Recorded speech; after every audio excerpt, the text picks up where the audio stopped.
नमस्कार। ये आकाशवाणी शिमला है। अब आप प्रभा शर्मा से प्रादेशिक समाचार सुनिए।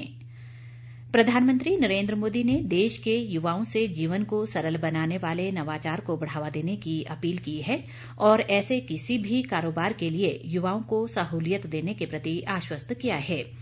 आज भारतीय प्रौद्योगिकी संस्थान दिल्ली के 51वें दीक्षांत समारोह में उन्होंने कहा कि नवाचार से ही आत्मनिर्भर भारत अभियान सफल हो सकता है। प्रधानमंत्री ने कहा कि कोरोना संकट काल ने विश्व व तकनीक को काफी बदल दिया है और कोरोना के बाद भी इनकी भूमिका महत्वपूर्ण बनी रहेगी। उन्होंने कहा कि कृषि क्षेत्र में नव प्रवर्तन और नए स्टार्टअप में इतनी अधिक संभावना पहली बार पैदा हुई है। उन्होंने कहा कि अब युवा वर्ग को गुणवत्ता, विस्तार की संभावना, विश्वसनीयता और अनुकूलता का नया मंत्र अपनाना होगा। राज्यपाल बंडारू दत्तात्रेय ने कहा है कि प्रदेश सरकार कोरोना महामारी पर नियंत्रण के लिए दृढ़ता से कार्य कर रही है और कई सामाजिक संस्थान भी इस दिशा में सराहनीय कार्य कर रहे हैं। राजभवन में आज लक्ष्मी नारायण कल्याण संस्थान के माध्यम से कोरोना योद्धाओं को सम्मानित करने के अवसर पर राज्यपाल ने ये बात कही। राज्यपाल ने लोगों से आगामी त्योहारों के दौरान अधिक सतर्क रहने और सरकार द्वारा जारी दिशा निर्देशों का सख्ती से पालन करने की अपील की। केंद्रीय वित्त व कॉरपोरेट मामले राज्य मंत्री अनुराग ठाकुर ने आज ऊना में हिमइरा के तहत जिले के स्वयं सहायता समूहों द्वारा निर्मित विभिन्न उत्पादों की प्रदर्शनी का शुभारंभ किया। उन्होंने प्रदर्शनी में रखे उत्पादों की सराहना करते हुए कहा कि प्रधानमंत्री नरेंद्र मोदी ने भी वोकल फॉर लोकल का मंत्र दिया है।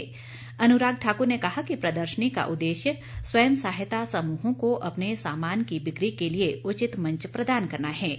उन्होंने ग्रामीण विकास विभाग की इस पहल को सराहा और भविष्य में भी इस तरह के आयोजन निरंतर अवधि पर करने के निर्देश दिए। उद्योग व परिवहन मंत्री बिक्रम ठाकुर ने आज जसवां परागपुर विधानसभा क्षेत्र की हलेड़ पंचायत में पेयजल योजना का निरीक्षण किया। उन्होंने बताया कि क्षेत्र में पेयजल की समस्या दूर करने के लिए SC/ST कॉम्पोनेंट के तहत 70 लाख रुपए की राशि स्वीकृत की गई है।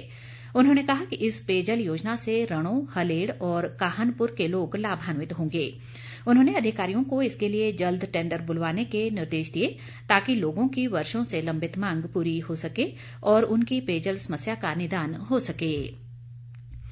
शिमला के लोअर बाजार में आज हुए अग्निकांड में 2 दुकानें जलकर राख हो गईं।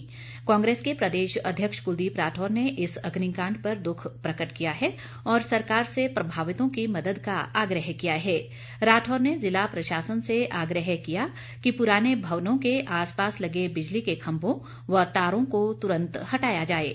उन्होंने कहा कि अक्सर आग लगने का मुख्य कारण शॉर्ट सर्किट ही पाया जाता है और लोअर बाजार जैसे भीड़ भाड़ वाले क्षेत्र में आग लगने की संभावनाएं अधिक रहती हैं। किन्नौर के उपायुक्त हेमराज बैरवा ने वैज्ञानिकों से आह्वान किया है कि वे अनुसंधान को खेतों तक पहुंचाने की पहल करें ताकि बागवान और कृषक लाभान्वित हो सके। वे आज डॉक्टर YS परमार क्षेत्रीय बागवानी अनुसंधान व प्रशिक्षण केंद्र शारबो के दौरे के दौरान बोल रहे थे। उन्होंने कहा कि किसानों व बागवानों को वास्तव में लाभ पहुंचाने के लिए वैज्ञानिकों के अनुसंधानों को खेतों तक पहुंचाना होगा। उन्होंने वैज्ञानिकों से सेब व अन्य फल पौधों की नई किस्मों के बारे में बागवानों को जागरूक करने का भी आग्रह किया ताकि वे परंपरागत फलों की किस्मों के स्थान पर नई किस्में उगाकर अपनी आय बढ़ा सकें।